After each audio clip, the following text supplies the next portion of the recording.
Hey, I'm Hex, and this is an overview and perspective on Joe Hill's newest novel, King Sorrow. I want to start my video off by talking about the author. This particular author doesn't need much of an introduction, but I'm going to give him one anyways. The first book I read by Joe was Heart Shaped Box. I borrowed it from my older sister after she read it on a family road trip, and I was stoked to see a new author I hadn't read. His following works were led by Nosferatu and Horns. Both became some of my favorite stories in the horror genre. Around this time, I found out he was the son of legendary author Stephen King. This was a pleasant surprise to me because my dad had always loved Stephen King, so I grew up on his work. Joe very much fits the apple not falling far from the tree, but innovating a new style of storytelling. Joe was able to accomplish becoming an accredited artist without having to use his lineage or last name. His talents really show in his works. King Sorrow was a next level 900-page horror fantasy adventure that I'm so freaking stoked to talk at the internet about. My overview of King Sorrow has the book's hooks in you right from the get go. We are introduced to Arthur. He's a college student visiting his mother in prison. She's incarcerated for a wrong place, wrong time, probably shouldn't have been doing that kind of situation. During their visit, an incident occurs from Arthur trying to be nice and just being clumsy, and he has to choose to bypass his own morals or help his mother because he tripped the wrong person. Over time, he has a conundrum continually push his moral boundaries and start to affect his friends' lives. These friends go by Van, who's Arthur's roommate, Donna, who's Van's sister, Colin, who's a close friend of the group, and Gwen, who is Colin's grandfather's housekeeper's daughter. Yeah. These five friends decide to end the torment that mostly Arthur has been through to summon the help from the long dark. They make a deal with the dragon. But being young and in a bind, they don't think about how this deal could lead to much worse events than they originally planned. The story follows the five through their futures and what effects happens when you have a dragon on your back. What I really liked about this book in particular was how it was broken down into multiple times. So the first 200 pages or so is in 1989, and it deals with them making the deal with the dragon, King Sorrow. But they soon find out that it wasn't just a one-time deal. It was a forever deal. They have to deal with him once a year and they have to feed him. So each area is broken down into its own little story almost. So after we go through that late 80s period, we jump into the 90s and then the aughts and then the late teens and then 2020. So it is broken down into very digestible areas, which I really enjoyed. For something that's super long like this, I do like having that breakdown and that start over, so it feels like it's multiple books or a compilation in one, which I really liked. It has been 10 years since Joe released a book, so I'm not surprised that he released something this big and this magnificent. If you like fantasy, you like horror, anything of that area, you will love King Sorrow. I do believe this is gonna be his magnum opus. This is gonna be one of his best works. We'll either get a TV show or a movie out of this, or a trilogy. Who knows? But this book itself is just wonderful.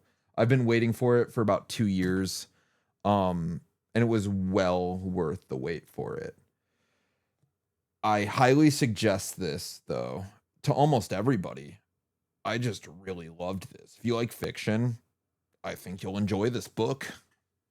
And I really liked the call outs to things that occurred because they didn't stop certain people in X, Y, or Z area.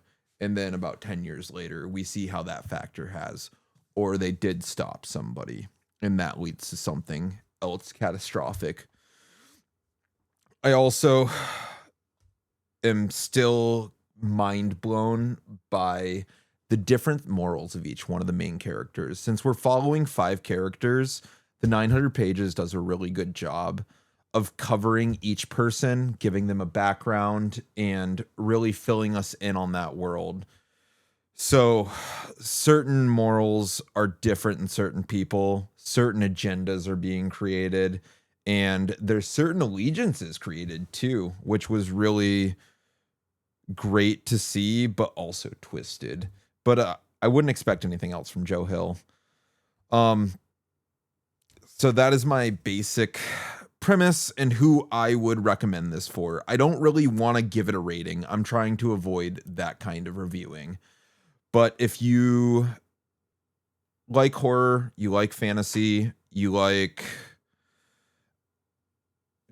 kind of realistic fiction, I would say this would be a book for you. If you like dragons, I freaking love dragons.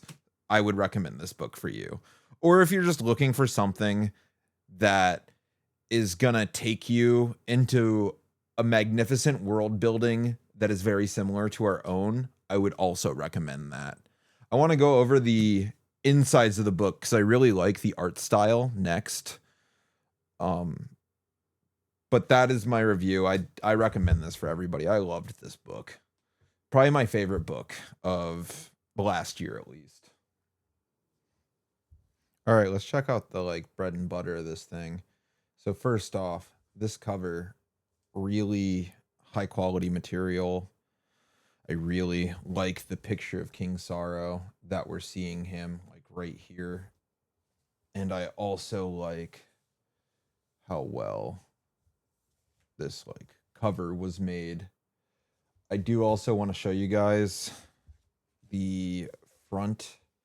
I brought this with me on a trip. I think I got some grease from some food on it, so don't judge me, but you know, a book's utility, and if it's not a little bit beat up, did you actually read it? This insert is super nice. It reminds me of some really nice high quality wallpaper.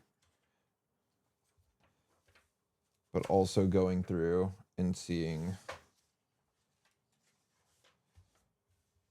this right here was a really good way to start this. I believe Harper did this, and they did a unbelievable job for getting this into print. And it is really well done.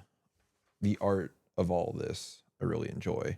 I don't want to spoil this for anybody, so I'm going to try to avoid going to too much of this, but I do want to explain how it's broken down into chapters, or not chapters, of course it is, but how it's broken down into separate stories. So we have book 1 right here, which is the Briars. And then this is book 2, which is Flight or Fright.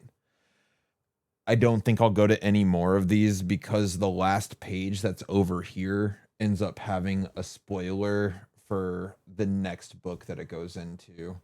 But I really enjoyed how we get it in these chunks, and you can kind of see where that's at.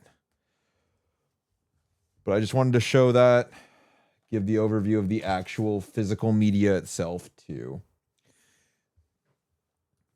Thanks a ton for checking out my video and checking out my reviews. I'm hoping to release more. I've been reading a lot of books and I've really wanted to do this for a long time, but it's taken a lot for me to get the initial setup and learn about how to make good, high quality content. I do want to stick with mostly horror books, and I'm really stoked that Joe Hill's King Sorrow was my first review that I was able to put out on here. I'm hoping to see you guys again. I hope you enjoyed it. Feel free to leave me any feedback or anything that you think could make these videos better quality for me. I am a baby in the YouTube content space, so I would love to learn or gain any information from anybody. But thank you so much for watching this, and I hope to see you soon. Bye.